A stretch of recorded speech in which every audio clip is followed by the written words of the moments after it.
Paraules de sorra. Capítol 4. Viatges magnètics a la imaginació. Els meus records de les primeres lectures de Mercè Rodoreda són del tot borrosos i no massa gratificants. Ho reconec, sense embuts.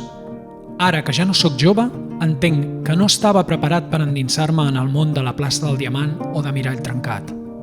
Per aquest motiu em sorprèn tant el fet d'estar captivat per viatges a uns quants pobles. 19 misteriosos textos de peribles magnètics escrits per Rodoreda a finals dels anys 70, en la darrera etapa de la seva trajectòria literària. Soc en Ferran, de Vida Lectora, i avui, a Paraules de sorra, comparteixo amb tu un fragment de Viatge al poble de les dones abandonades. Però abans, deixa'm posar-te en context el passatge que llegirem. Algú que ha fet parada en el seu camí distingeix un moviment estrany de les copes dels arbres d'un bosc proper. Sense pensar-s'ho massa, decideix acostar-s'hi i troba uns nens que utilitzen unes pedres lligades amb fils per fer caure les fulles dels arbres i alimentar a les seves mares. Quan el viatger pregunta per l'absència dels homes, ella li respon.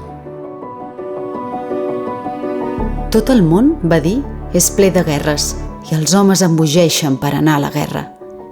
Li vaig preguntar sense poder amagar la meva curiositat. Totes les senyores encapullades que hi ha aquí tenen una criatura? Sí, només una per fer més pena. Les que en tenen més d'una a la soca de l'arbre les asseca, comprèn? No em vaig poder estar de seguir preguntant. I vostè pot sortir alguna vegada del capoll? I va contestar amb la mirada tristament desgraciada que no, que el capoll no podia ser abandonat perquè era el signe de l'abandonament. El fil és fet de llàgrimes. Una setmana el fil a l'ull esquerre, l'altra setmana a l'ull dret. Diu el text de presentació de l'edició que una fugida de la realitat és sempre un encarament de l'escriptor amb la seva realitat més profunda. En aquest sentit, Gabriel García Márquez va escriure que, al parlar amb Rodoreda, va ser l'única vegada que va conèixer un creador literari que era la viva imatge dels seus personatges. Un món al qual val la pena acostar-s'hi.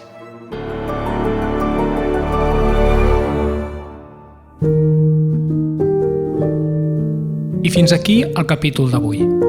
Paraules de sorra és un contingut exclusiu per vosaltres, els subscriptors de Vida Lectora. No vull marxar sense agrair a la Núria Florença, que ens fa màgics els textos amb la seva veu, i als companys d'Augura, que fan possible aquesta gravació. Espero retrobar-vos ben aviat amb més lectures, de les quals cada paraula sigui de sorra. Aquí i ara en cau el darrer granet.